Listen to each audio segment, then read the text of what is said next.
The problem with decentralizing the metaverse.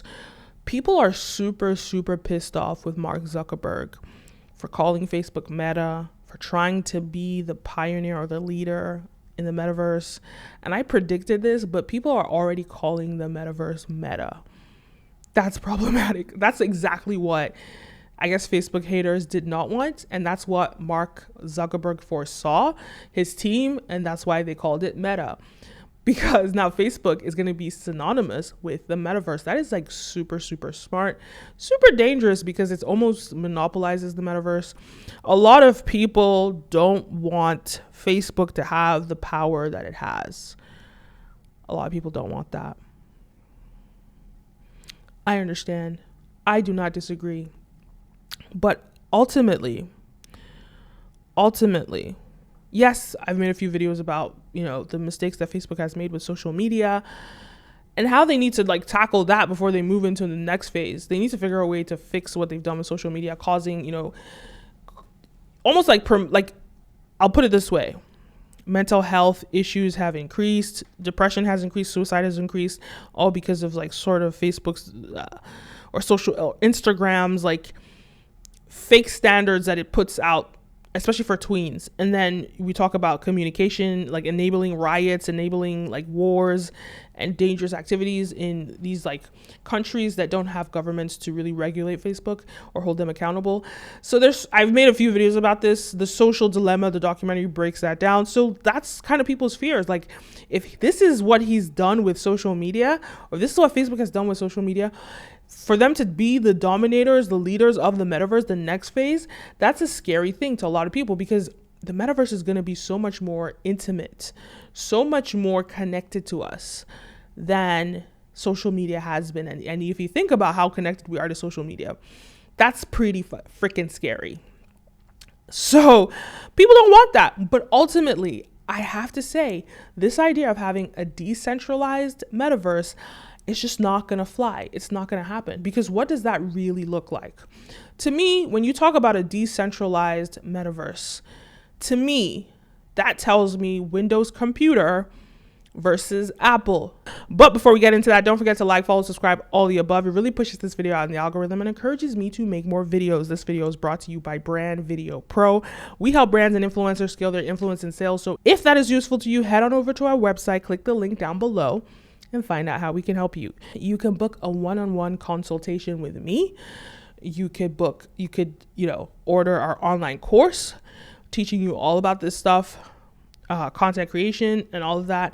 Apple is a centralized, simplistic system to use, and Windows computer is complicated, it's complex, it's difficult, it's a pain to use. And where are consumers going to go? They're going to go with convenience, they're going to go with ease, and they're going to go with all of that. And as I have purchased these Oculus headsets, and I really do love them, and this is not sponsored by Facebook, but I mean, hey, I'll take sponsorships from brands. Oh, yeah. But I'll take sponsorships, but this is not sponsored. I'm giving you an honest review.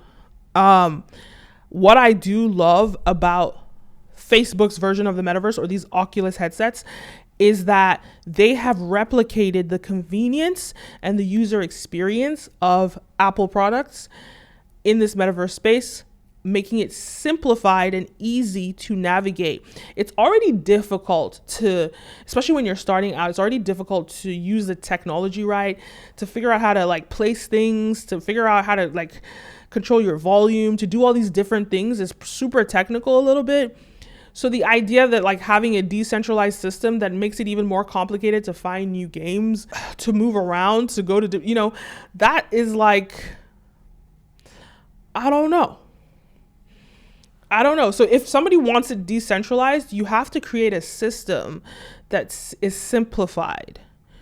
I don't know if it's like you enter the metaverse and you're given like maybe 4 or 5 different options. Like you could go into Oculus's metaverse, you can go into the other metaverses. If you do it like that, so you make it more seamless, okay. But like this idea of a decentralized system, I just don't know. I love the simplicity of Oculus. I love that I feel supported and carried through. You know, they show us how to use the apps, they show us how to use the tools. They're constantly babying us, helping us get through the process. And that's what users need. So having a decentralized system that doesn't offer that kind of support, it's going to be difficult for customers to buy into that. So that's just my ideas. I'm curious to hear yours, what you guys think about a decentralized metaverse. I understand that it's important, and I really do agree that Facebook should not monopolize the metaverse. But ultimately, I also understand consumer behavior, how consumers think. I am a consumer myself. And for me, I just know convenience, and for everyone, convenience is what we're looking for. So if this decentralized metaverse is inconvenient, fewer people are going to, go that way. More people are going to go to the version of the metaverse that offers convenience. Anyway, those are my thoughts. Let me know yours. Leave a comment down below. Don't forget to like, follow, subscribe, all the above. My name is Kenim, and see you next time.